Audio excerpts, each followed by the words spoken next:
Hello everyone. Hope everyone's having a wonderful night. This is part 2 of the earlier video. In this video, we're going to be talking about the cons of the VOPLLS Projector from what we've seen from our 9-month review. But to start off, one thing that I've noticed after 9 months of ownership and usage, again, with how I've been using it, we take the projector with us a lot using the carrying case that we purchased on Amazon.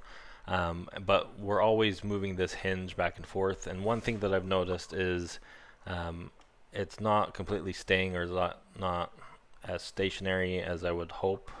Well, I remember when I first bought it, I had to kind of force it to move it into the position, but now it has a little bit of wiggle, as you can kind of see here. Another thing is the fan noise. I'm sure in an ideal movie theater setup, you're not going to be sitting like right next to the projector.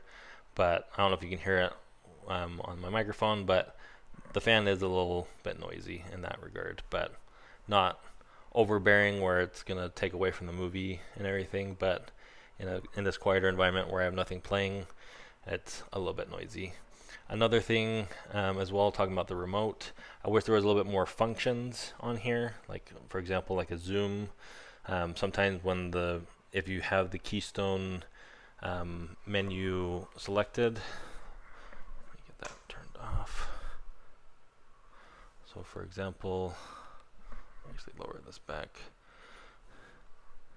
So this specific feature, the focus, no complaints for, but the keystone one, especially when it's let's say after displacement. So as you can see here, it fits nicely on the wall in terms of where our couch is placed and our treadmill. If I displace this and it does its thing, it makes it super big. And so for me to correct it, I have to go into the menu once it does its thing. I'm going to actually turn that off. But I have to come over here to zoom, and then I have to redo my settings to go back into zoom. My only reason why this is a con is in the scenario where maybe you're watching a movie outside, maybe like in our example when we have watched movies by the pool, or just having it here in our living room. If one of our daughters bumps in this case where we have it on this TV stand or outside, and we have that auto displacement turned on, it may change the whole setting. Or another scenario, if you have the corner setup, it's in right here. So in Keystone, you can go to 4 points correction. Excuse me. You can adjust the corners depending on how you'd want it placed. Let's say you were in a scenario, your projector is in the corner of a room, projecting on your screen or your wall. You have this adjusted, but then that Keystone auto corrects. It's going to mess everything up. So that's one of my complaints for that. Ideally for the zoom, I wish again it was on the remote somewhere as a button, almost like a volume control button. You can do the focus. There's a button right here that has F+, F-, but you can change the focus, which is nice. But again, I wish there was the zoom feature in case something like that happened. My next complaint or con with the VOPLLS Projector is how some of the apps function.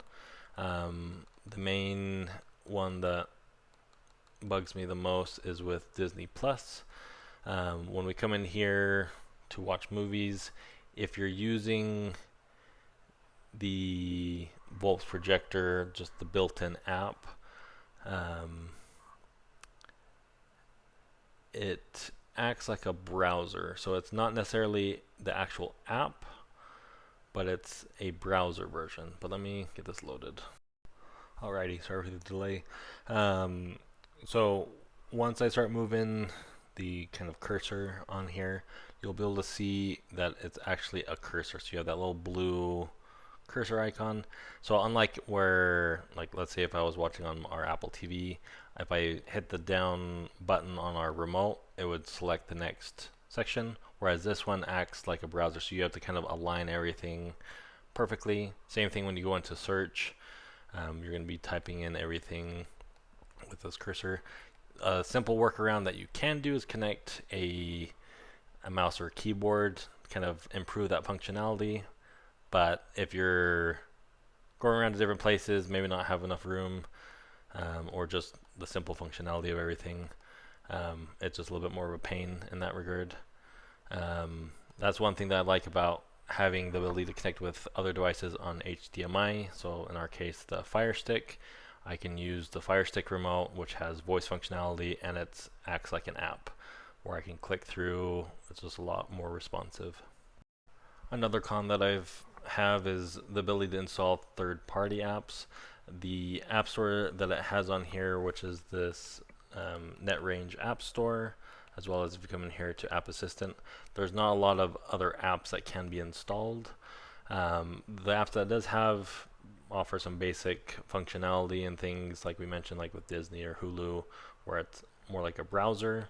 But I wish there was a way to install an app, whether it's through like an APK or something. I did read through some Reddit posts that it may be possible to install. I haven't tried. I haven't wanted to really mess up anything on the projector as of yet, since this is the only one that I have. But I might try some testing to see if we can install another app on here as well. And then lastly, one like other complaint that I have is with the remote. I haven't really, like on the VOPLLS website, the TikTok shop, and Amazon, they don't have a replacement remote that you can buy directly from them. I did find a website, but I haven't verified how legit the site is. It does have these same remotes. They can be purchased for about like 10 to 12 bucks. I have been tempted to buy one just to see if it would work in that regard, and I might be doing that later on. But again, just be careful with your remote. But hopefully that kind of gives someone an idea as to some of the cons with the VOPLLS projector. But thanks for tuning in, and have a great rest of your night.